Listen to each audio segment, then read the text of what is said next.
Alright, today I just have a quick mail day. Haven't been feeling like making videos here, and I don't have everything here, but I'll show you what I can get to here. There's an autograph I can't find at the moment here, but I will show you a book that came in and some golf cards that came in. This was a 2-book lot here. I need to do some cleaning up of the cover, some crud on it here. Hopefully it will come off. The other book that came with it is not important. It was the same author. This is a different twist by Elizabeth Levy, based on a teleplay by Diane Dixon, and so this was an not after school special, but an ABC weekend special, I believe, and this photo cover variant is kind of hard to find. And I forget who the actors are. That was Allison Smith, and I don't remember his name right now, but anyway. And I have a picture almost identical to this one here. You can see the color difference here. This is actually a slightly different picture here. It's from the same photo shoot. His hand on the shoulder is in a different spot there.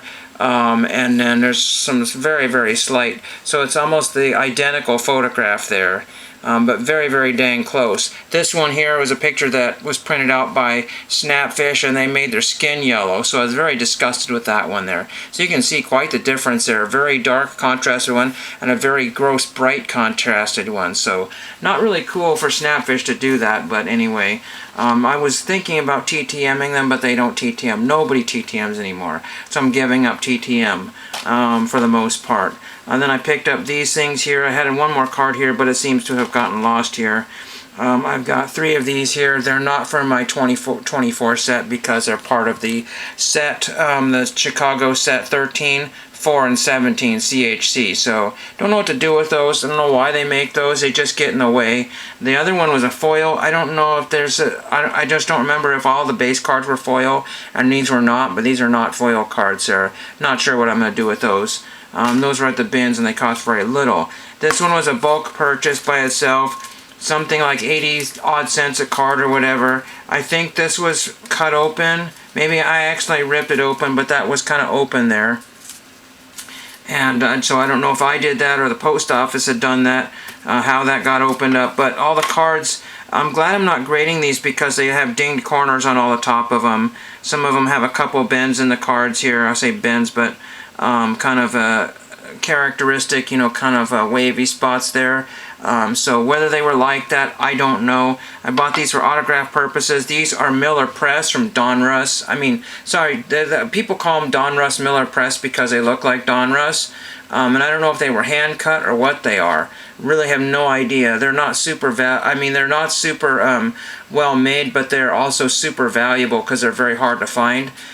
These have very ridiculous, very, very thin paper, even cheaper, I think, even thinner than Donruss. So they're very prone to getting damaged, so why they're not a penny sleeve is beyond me, because they're at least worth $1 a card. There's Calvin Pete, I think he's passed away. There was some guy I wanted to get, but I think I got him I think I got the card too late. Scott Hoke, I don't remember if he still signs or not. These are the first Miller Press cards I've ever gotten. This one almost has a crease in it.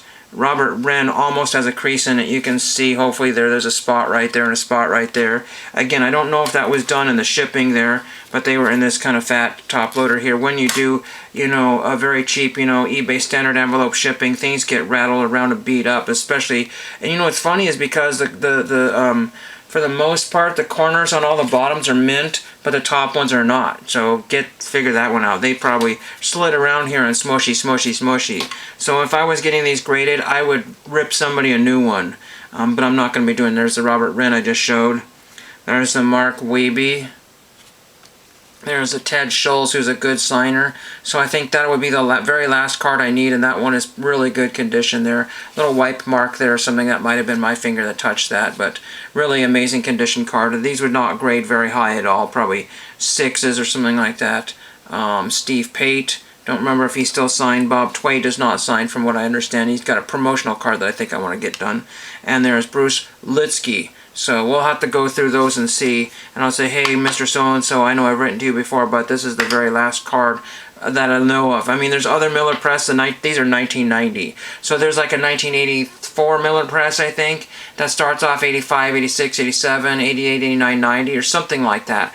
something to that effect. I don't really remember. But some of these base ones, they used to be around $5 a card, and I got them for less than $1 each, plus some sort of shipping there. So I should have bought all of them, but again, I did not want to mess with that. You know, I don't want to spend $15 on. And again, this set is not easy to build, because then you get Fred Couples, and somebody asks $40 for Fred Couples. You know, so how good is, you know, Bruce Litsky or Scott Hoke, Calvin Pete, Bob Tway, you know, Ted Schultz, how different they are from, you know, Fred Couples? Probably a lot, maybe not that much. But again, $1 versus 40, and then not just only one card, because there could be Arnold Palmers in the set, no idea. And that's pretty much it there. I have lunch being made in just a second here. So, and one last thing I want to finish up with, because I don't want to talk about anything else in the video. Found this in storage here. I think I paid probably $5 or $10 at the most for that box there. Empty box, but that's what it was when I got it. Now these are like $50 to $100 for an empty box. And thank you for watching.